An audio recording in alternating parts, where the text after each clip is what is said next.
La réalisation de l'espace de restitution était une gageure. C'était d'abord une opération tout à fait unique. Jamais dans l'histoire, nous n'avions imaginé de réaliser la reconstitution quasi à l'identique d'une cavité, une cavité à caractère pariétal, peinte. Et donc, à partir de là, il fallait trouver les entreprises qui correspondent à notre demande, celle du maître d'ouvrage, et en même temps coordonner les nombreuses entreprises qui ont travaillé à l'intérieur de cette cavité. Vinci est arrivé avec des spécialistes, des sculpteurs, des peintres, des hommes et des femmes qui, chacun dans leur spécialité, étaient en capacité de présenter un travail tout à fait pertinent en matière artistique, mais aussi avec une forte valeur ajoutée scientifique. C'était aussi la demande du maître d'ouvrage que j'étais à l'époque. Il s'agissait de reproduire le plus fidèlement possible une merveille de l'art pariétal, une merveille de la nature en même temps. C'est une forme qui échappe à toute rationalité, c'est une espèce de patatoïde quelconque. Comment reproduire ça? Voilà. Et hop, on a commencé à accrocher à ce sujet passionnant. Et c'était passionnant simplement parce que ça n'avait jamais été fait. Et ça semblait un petit peu impossible, quoi. On disait, mais comment on va faire? Comment on va faire des profils, des trucs? C'était d'une infinie complexité. On dit, oh là là, mais ça fait peur, quoi. Ça fait peur. Et ce dont je suis le plus fier, c'est de se dire que dans cette entreprise, on peut rêver qu'on va être capable de faire un projet, se lancer dedans, avec la certitude que collectivement, on va trouver la méthode, qu'on va y arriver. Dans la grotte Chauvet, on ne peut pas rentrer, on ne peut pas faire des calques, on ne peut pas faire des photos, on ne peut pas mesurer. Donc le seul outil qui nous a permis de travailler, c'est vraiment le scan de cette grotte. Au tout départ du projet, donc on est rentré dans ce bâtiment vide. Alors, pas complètement vide, il y avait quand même une charpente qui le recouvrait, et donc on est rentré dans cette grande salle. Et on a reçu, de la part du client, en fait, un maillage 3D qui correspond donc à la réplique qu'on avait à réaliser et qu'on avait à incorporer dans cette salle. Donc il est composé de parois verticales, de pendants, de cheminées, de plein de choses complètement tordues, donc impossible de ramener ça sur des plans. Voilà, donc ce maillage, on l'a découpé en 3 types de zones, en fait. Toutes les parties qui allaient être suspendues, donc qu'on appelle les plafonds. Les parties qui allaient être posées au sol, donc les sols, et les parties verticales, les murs. Alors en bleu, attention, ce qui est en bleu ici, ce sont les zones que nous, on doit laisser vides au niveau du béton projeté parce qu'on va venir incorporer des panneaux pariétaux.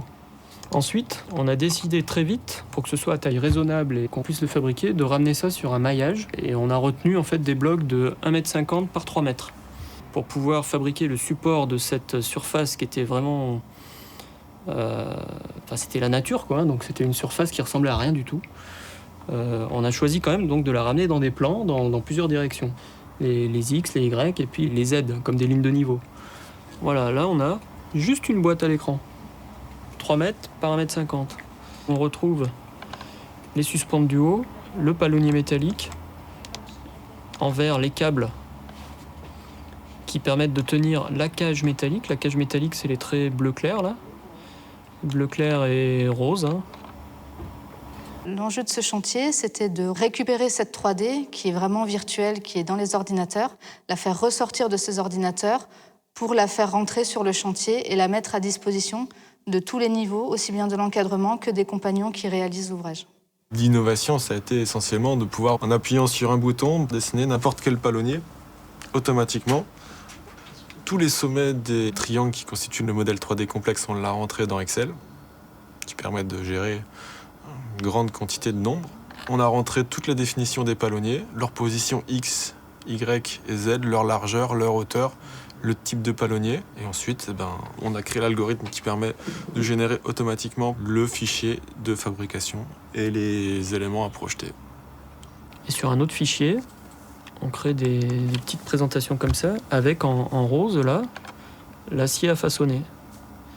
Et c'est cette image-là qu'on projette à l'échelle 1 sur des tables perforées qui permettent aux compagnons de façonner les aciers les uns après les autres.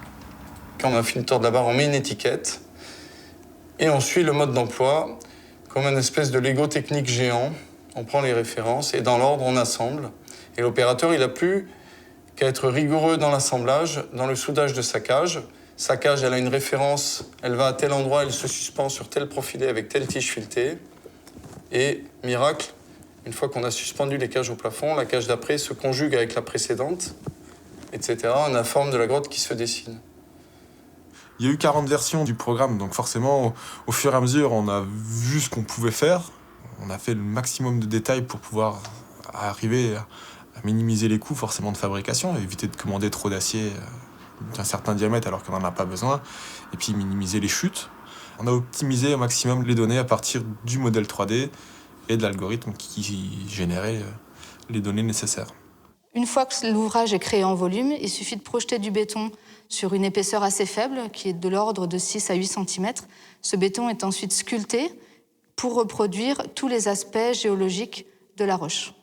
La 3D a été vraiment initiée au départ pour la réalisation de l'ouvrage à proprement dit, mais ça a été vraiment un outil très important pour pouvoir réfléchir au phasage, pour réfléchir aux moyens d'accès, étant donné qu'une fois que les sols sont réalisés, on coupe l'accès à tout moyen de levage mécanique, par exemple. Donc c'était vraiment une réflexion de fond qui n'a pu se faire que grâce à la visualisation 3D de l'ouvrage.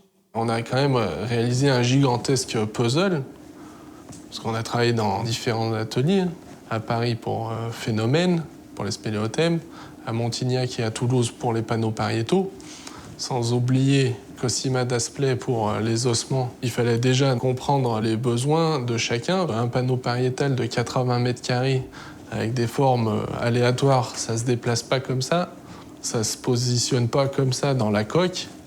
Et après, en termes de raccord couleur, il faut quand même bien dialoguer. Raccord sculpture, raccord forme géologique, ça c'est très important pour que ce soit naturel. La coordination de cet ensemble était quand même assez complexe, quoi. On vient d'univers et de structures différentes, donc on avait chacun de notre côté une espèce de petite peur et d'appréhension à l'idée de travailler avec des grosses entreprises du BTP. Et je pense qu'en face, il y avait aussi la même appréhension. Et puis finalement, chacun a fait un pas vers l'autre. Et du coup, on a réussi à bosser ensemble et je pense qu'on a quand même sacrément bien bossé ensemble. Ces peintures-là n'existent pas sans tout le reste. Ces peintures, elles sont faites sur un support qui a été recréé entièrement. Il faut que ce soit crédible avec les textures, les couleurs et tout ça. Mais ces panneaux-là n'existent pas non plus sans le volume en béton qui est autour et qui est immense et qui est extraordinairement bien fait. Et aussi sans toutes les spéléothèmes, toutes ces calcites, toutes ces parties brillantes, translucides. Voilà, c'est un ensemble, quoi. Et indissociable. Ça a vraiment été un travail d'équipe. Donc globalement, une organisation de chantier, une réalisation de chantier qui était à la hauteur de l'histoire qu'on racontait avec notre ingénierie numérique. Et ça, c'est fondamental dans la crédibilité. C'est-à-dire que nous ne sommes pas juste une entreprise d'ingénierie. Nous sommes un groupe qui conçoit, qui dessine, qui construit. C'est quand même pas très souvent qu'on se dit, tiens, si c'était à refaire, je referais exactement pareil, mais je sais pas bien ce qu'on changerait là-dedans, quoi, si c'était à refaire. Je sais pas bien ce qu'on changerait. Et puis l'équipe, toute l'équipe a été extraordinaire. Les artistes, nos ingénieurs, nos ouvriers. Ce chantier, c'est quelque chose d'exceptionnel. C'est une performance artistique, technique, technologique et humaine aussi. Il y a cette dimension-là, parce que c'est vraiment un travail collectif. Moi, avoir bossé sur un chantier comme ça, avec CBR et avec Vinci, avoir pu bosser comme ça, je suis ravie. Parce que c'est un gros chantier. On a fait un peu sauter les a priori qu'on pouvait avoir. On a rencontré des individualités qu'on n'attendait pas à cet endroit-là. Enfin, c'est inoubliable. La réalisation de la caverne du Pont d'Arc, c'est une première mondiale. Il ne s'était jamais réalisé dans le monde de reproduction de grottes, de reproduction pariétale à cette échelle-là, de cette taille-là.